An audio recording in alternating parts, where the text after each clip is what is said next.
they were all considered contemporary. Yeah, totally. In fact, in the 70s, we used to laugh about this. Both Harry Callahan and Aaron Siskin were considered contemporary. Sure, because sure, they were still making work, sure. So contemporary is all really relative. Yeah, absolutely. I mean, I guess, well, so then it's sort of, I guess in terms of auctions, like when even did, like were Callahan and Siskin showing up at auction right at the beginning? Oh, yeah, they were pretty early on. They were. Yeah, they were. Oh, yeah. I mean, not a lot of them because they weren't worth very much. So, yeah. I mean, you could pick up a great vintage Callahan for $800. Right. If that. Yeah. 600. I've forgotten what the retail price. I just because he was always handled by Light. Right. And my only recollection of the previous pricing that I went through when I got Light started again. Mm-hmm. I went through some archive stuff just to give me a sense of how these artists had progressed or not progressed in terms of their value over a period of time. Mm-hmm. And my big responsibility was to bring in more vintage material because we could sell one print instead of like 20 prints by any of a number of people, like including Stephen Shore. Yeah. So if I could sell a print for $10,000, it was a lot easier too. Yeah. So, I mean, Arbus was about, when I was doing auctions, was about as contemporary as I got. Robert Mapplethorpe's work didn't start showing up at auction until the mid '80s, and the person I brought in to take my position when I left, Claudia Gropper, first introduced Mapplethorpe. I think it was around '85 or '86. He hadn't shown up at auction before, but since his market was very strong and had been continuously, and part of it was the controversy surrounding it, but Robert made some beautiful work, and Hockney, who had been doing those big photo collages, they were not, they weren't introduced. I think maybe I had one in '82 of the Mayflower Hotel. But that was considered, contemporary.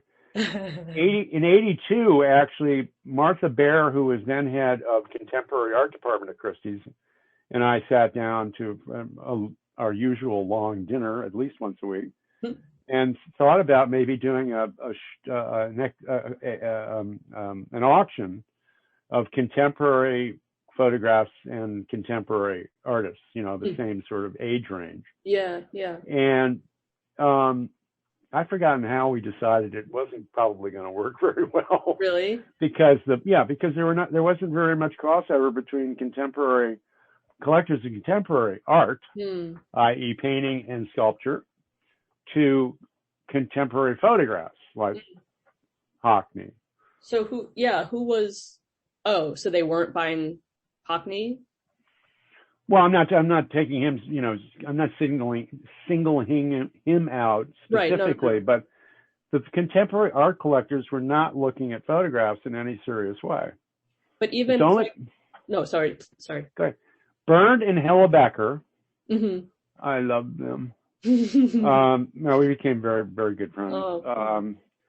They were showing at Castelli and then went to Ileana Sonnabend. Yeah. I bought in '72 or '73. I bought a suite of nine of them for like nothing. And same with Hiroshi Sugimoto. He was being handled by Castelli, and then I think, where did he go? I think he may have gone to Sonnabend too, Ileana. And they were about the only photographers that were being represented by big name galleries. Marlborough's last show of Dick Avedon's was like '84 or something. And after that, he did not have an outlet. In fact, when I started doing the appraisal, the estate appraisal, I said, well, I need to examine how you created your decisions to sell certain pictures at certain prices. And Norma, bless her heart, kind of laughed, and she said, well, Dale, somebody called up and said, we'll just take for an example, I've forgotten what example she used, but it was, like Harpo Marx or something. Or no, Truman Capote. That's right. Truman Capote. It was, I now remember Truman Capote, because we had a big laugh because we ran into him 2 days later on having lunch at the same place we were having lunch. Anyway,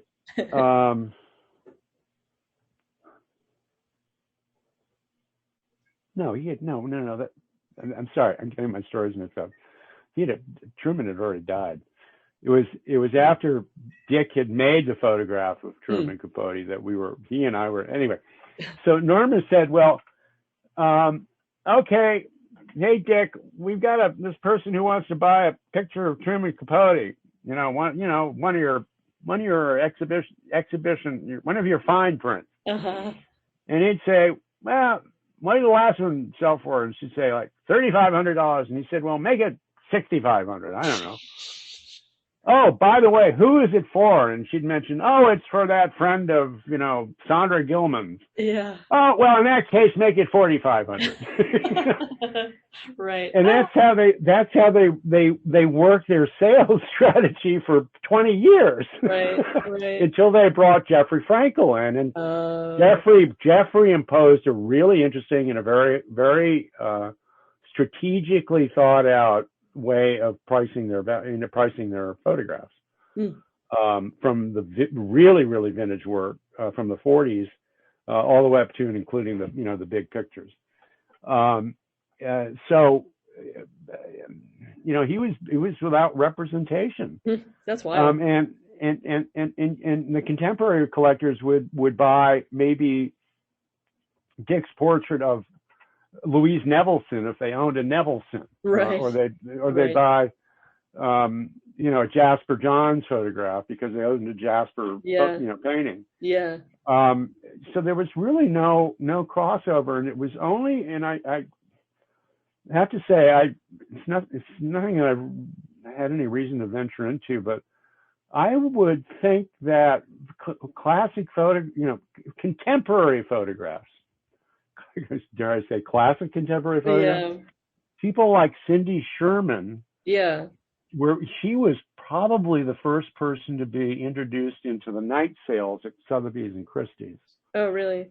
I can't. You'd have to do the research on that. Sure. I just seem to think she was, at least if she wasn't the first, she was among the very first because of the stratospheric. Her prints were going for $2 and $3 million. Right. And then, so I think on a consistent basis, and Sugimoto was also in some contemporary auctions.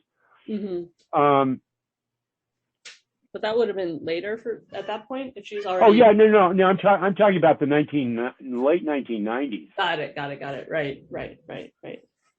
But during the 70s and early 80s, we considered Dick a contemporary photographer. Yeah.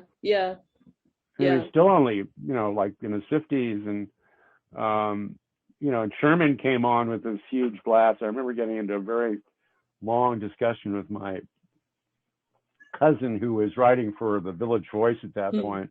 I didn't think very much of Cindy Sherman's work, and I still don't. But then there was, Andres Serrano, and one of the reasons for Robert's introduction, well, I've already mentioned that, but I think, going back to it just for a second, Robert's introduction to the contemporary market was that, he had this machine behind him, which was the Robert Miller Gallery, which represented him for years and years.